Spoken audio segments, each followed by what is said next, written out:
Nah, jadi kalau dekorasi ini selera sih ya. Nah, dokumentasi ini penting, soalnya ini kan sekali seumur hidup ya. Biasanya sih, mungkin kalau 2 atau 3 kali juga silakan. Fitting terakhir itu kita sarankan di H-2 minggu. H-2 minggu atau H-1 seminggu mungkin ya. Calon istri yang baik tidak akan mempersulit calon suaminya. Dan calon suami yang baik pasti akan menuruti semua permintaan mahar dari calon istrinya. Gitu.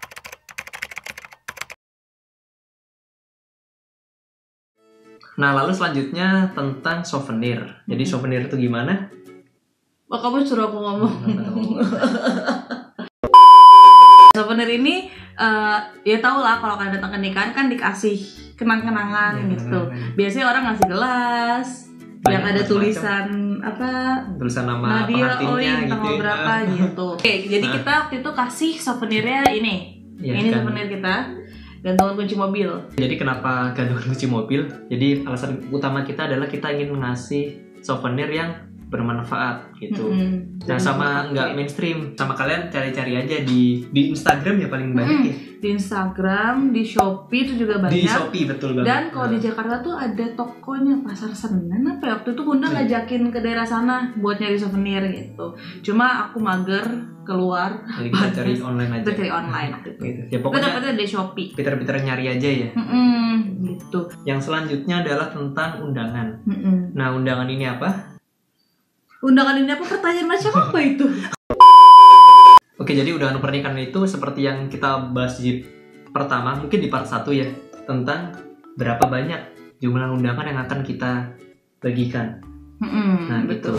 Itu pertama yang harus kalian bahas. Dan lalu undangan itu juga tentang desainnya, tentang desain undangannya gitu, seperti apa. Nah, kalau undangan ini sebenarnya jumlah tamu yang kalian tentukan akan menentukan jumlah undangan yang dicetak atau yang akan disebar. Nah, kalau zaman sekarang kan sebenarnya undangan nggak harus cetak ya. Sekarang kan via WA. Iya, biasanya kirim via WhatsApp aja. Kayak keluarga yang jauh-jauh, aku kan ada keluarga di Padang gitu-gitu. Itu dikirim dari WhatsApp aja, nggak harus cetak undangan. Kemarin yang kita kirimin cetakan itu yang ini. Teman kantor. Iya, teman kantor. Terus yang sepuh-sepuh gitu ya. Yang sepuh-sepuh. Kita tuh juga nyetak. Kita nyetak agak banyak karena harus ngasih ke komplek. Oh iya, betul. Nah, sama kalau komplek tuh biasanya sih dibagikan ke komplek kalian. Enggak grup gitu. Biasanya nggak tahu ya, kalau di komplek aku sih pasti dapat cetakan per rumah satu gitu loh. Gitu. Dan komplek lain juga waktu itu ya. Iya. Jadi ya udah, jadi agak baik tuh di situ sebenarnya. Yang kita kasih beneran tuh nggak nyampe 100 ya kalau nggak salah. Iya kayaknya. Kurang dari itu. Keluarga juga saya banyak kan lewat WhatsApp aja. Iya, gitu. Apalagi kan keluarga yang dari luar kota. Kan sayang ongkirnya ya. Iya, kebanyakan via WA aja lah. Gitu. Nah, undangan ini sama banyak banget. Beragam lah, dari yang murah sampai yang bener-bener bagus banget juga ada gitu. Yang apa biasanya yang bagus tuh yang kayak ada karton duplexnya gitu dalam yang keras gitu.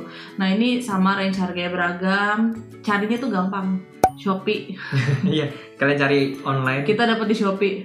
Biasanya banyak ya. Kita banyak mendapatkan persiapan nikah kita di Shopee. Sebenarnya kalau zaman-zaman dulu banyak percetakan dekat rumah. Ya kalian bisa juga cetak di sana gitu. Lebih gampang kan, tinggal datang. Tapi kita mager sekali lagi.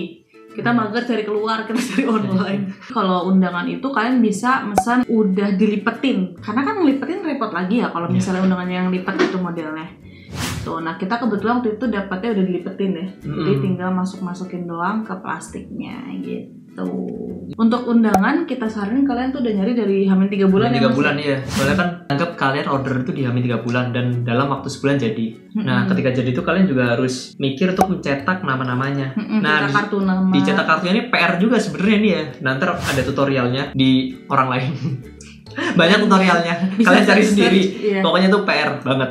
Itu. Iya, tapi biar gampang kan bisa minta tolong cetakin tukang cetak sih sebenarnya. Iya bisa, cuma harus bayar lagi. Dan kalau bisa kalian tuh maksimal banget udah nyebarin undangan kalian tuh di H-2 minggu ya. Jadi kenapa nggak jauh-jauh hari? Karena bisa aja mereka lupa. Iya, udah kalian bagiin lupa kan, nggak enak gitu. Gitu. Kan kalian nggak mau juga kan udah ngirim undangan terus kalian ngirimin lagi di WhatsApp. Jadi kayak buat datang ya gitu kan, nggak mau terkesan kayak gitu banget. Jadi ya udah kayak H-2 minggu untuk yang deket-deket pas lah kayak teman kantor gitu. Hamin 2 minggu tuh pas. Tapi kalau untuk keluarga yang jauh-jauh, ya 3-1 bulan lah. 3 kan minggu perlu ngirim soalnya kan. Tuh, kalau kalian case-nya harus ngirim ke sesepuh kalian yang jauh-jauh gitu. Oke, lalu yang selanjutnya adalah tentang seragam untuk keluarga, terus untuk bridesmaid or groomsmaid gitu. Nah, jadi kalau untuk keluarga gimana nih jelasinnya ya? Kalau keluarga sebenarnya tuh balik ke perbincangan antara kalian dengan kedua orang tua kalian. Kira-kira siapa aja nih yang mau dibagikan? Enggak, kira-kira apakah mau dikasih seragam atau pertama itu ya, pertama kali tuh. Yang kedua adalah siapa aja yang dikasih? Biasanya yang dikasih tuh ya inti aja ya. Keluarga inti. Kakak adik sama anaknya. Iya. Gitu. Terus kayak anaknya kan selevel sama kita, orang tua selevel sama orang tua kita gitu. Terus yang ketiga itu kalian harus pastiin keluarga yang akan dibagikan seragamnya itu mau untuk menggunakannya. Ada beberapa orang yang mikir ketika dia diberi diberi seragam, dia mager untuk kejahit. Iya, apalagi kalau kalian beli kain yang belum jadi ya. Tapi kalau baju udah jadi mungkin mau gitu ya. Cuma kan susah ya. Jadi pertama tuh kalian harus sudah punya list keluarga dulu. Oh iya betul. Nah, tapi sebelum listnya dibuat, kalian harus memastikan keluarga itu akan datang dan mau menggunakan bajunya. Karena bisa aja mereka datang tapi nggak mau pakai seragam, atau mereka mau pakai seragam tapi nggak datang. Kan kita seragamnya ngeluarin budget, sedih dong kalau nggak dipakai atau dia nggak datang gitu. Jadi itu kemarin tuh kita sebelum buat list ya, kita tanyain, diteleponin kira-kira bisa datang dan mau pakai nggak gitu. Nah, untuk seragam ini dia ada 2 pilihan. Kalian mau beli seragam udah jadi atau seragam yang masih kain gitu. Masih bahan. Biasanya sih Pak yang masih bahan aja ya. Soalnya kan model dari baju itu kan beda-beda di tiap orang ya. Ada yang si A suka ini, si B suka ini.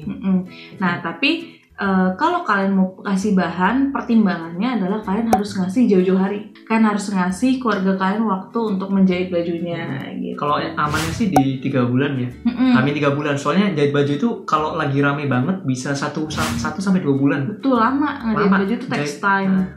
Belum lagi mereka harus mikirin modelnya. Nah iya. Gitu. Jadi kalau saran dari kita sih maksimal banget Hamin 3 bulan tuh udah udah dibagi-bagi. Udah dikirim-kirimin lah gitu. Gitu. Tapi kalau kalian baju udah jadi, ya hari mereka datang langsung pakai juga nggak apa-apa, nggak usah kirim. Kalau kayak gitu susah kadang-kadang ukurannya kan ada yang nggak pas. Iya, apalagi kalau orang tua kan ukurannya ada yang besar, ada yang kecil gitu kan. Jadi harus ngelis pas dikira ukurannya pas, taunya dia gemukan atau dia kurusan, kan susah. Gitu. Nah itu pokoknya obrolin lah sama kedua orang tua kalian. Gitu. Nah itu berlaku juga untuk baju bridesmaid, sama kan harus punya listnya. Kalian tanyakan apakah dia bersedia jadi bridesmaid kalian dan apakah bersedia menjahit. Karena bisa aja kan mager ngejahit ya. Gitu. Saya umumnya kalau yang muda-muda mereka lebih imajinatif. Mereka pengen beragam ya, variatif. Pengen baju model yang kayak mana. Ini contoh baju-baju bridesmaid aku. Sangat kreatif kan bridesmaid aku. Gitu. Nah itu untuk bagian seragam keluarga dan bridesmaid. Sebentar kita akan tengok apa yang belum kita bahas. Oke, kita akan langsung masuk ke lalu yang selanjutnya adalah yang terakhir tuh yang paling penting tentang technical meeting. Betul. Kalian itu bakal meeting dengan semua vendor. Jadi dengan gedung, catering, dekorasi dan lain-lain gitu. Ya, semua vendor yang terlibat gitu. Nah, kalau kalian udah pakai WO, biasanya mereka akan ngurus semuanya kan, tinggal datang doang. Tapi karena waktu itu kita nggak pakai WO ya. Jadi kita yang ngurus kayak kapan technical meetingnya gitu. Terus habis itu biasanya ada snack waktu technical meeting, juga kita bawain snack gitu. Di technical meeting ini kalian harus tanyain sejelas-jelasnya gimana teknisnya. Kalian tanyakan juga kalau worst case-nya gimana. Jadi waktu itu kayak kita kan udah undang semua vendor. Nanti tuh pertama dari pihak gedung akan menjelaskan peraturan dia apa aja. Lo bisa loading barang jam berapa, lo harus cabut jam berapa, yang kayak gitu-gitu. Nah terus kalau misalnya kayak worst case-nya, contoh paling jelek adalah mati lampu. Nah itu gimana? Kalau misalnya dayanya kelebihan gimana? Nah, itu harus kalian tanyakan sejelas-jelasnya. Iya, waktunya kalau lebih kena denda berapa gitu. Terus dari sisi catering biasanya mereka tanya, gue ngeloading barang di mana. Nanti kayak kita tuh juga tour ke lokasinya. Ngasih tau nanti lo loading barang lewat sini truknya gitu. Terus jam segini baru boleh, karena yang jam sebelumnya biasanya kalau di gedung kan 2 kali tuh, pagi sama malam. Jadi Iya. pagi tuh sampai jam berapa cut off jamnya. Terus ruangan make up nanti di sebelah mana, ruang transitnya sebelah mana, toiletnya sebelah mana. Pokoknya kita keliling semuanya. Terus sekalian juga kayak ngelihat venue-nya. Ya gitu ngebayangin, oke nanti gue mau pelaminan sebelah sana. Di sini Iya, apa? betul. Di sini apa? Catering nanti taruh meja di mana-mana. Ini tuh kayak part terpenting. Jadi Iya, part kayak terpenting. gladi resiknya gitu Bener-bener ya. dibahas sedetail mungkin lah.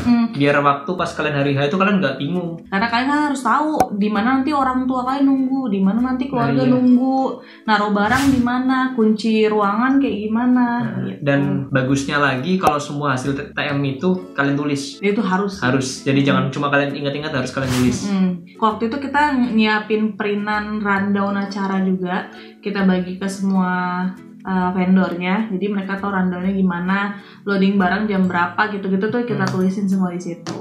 Udah itu untuk persiapan Persiapan berikutnya sebelum hari adalah H ya. Nah berikutnya di luar dari yang sudah kita jelaskan tadi, yang paling penting adalah kalian harus istirahat yang cukup. Jangan sampai pas hari H kalian drop. Biasanya sih kalau kalian udah stres itu ujung-ujungnya pasti drop malahan pas hari H. bener. Jangan Dan sampai. kalau cewek biasanya dia diet.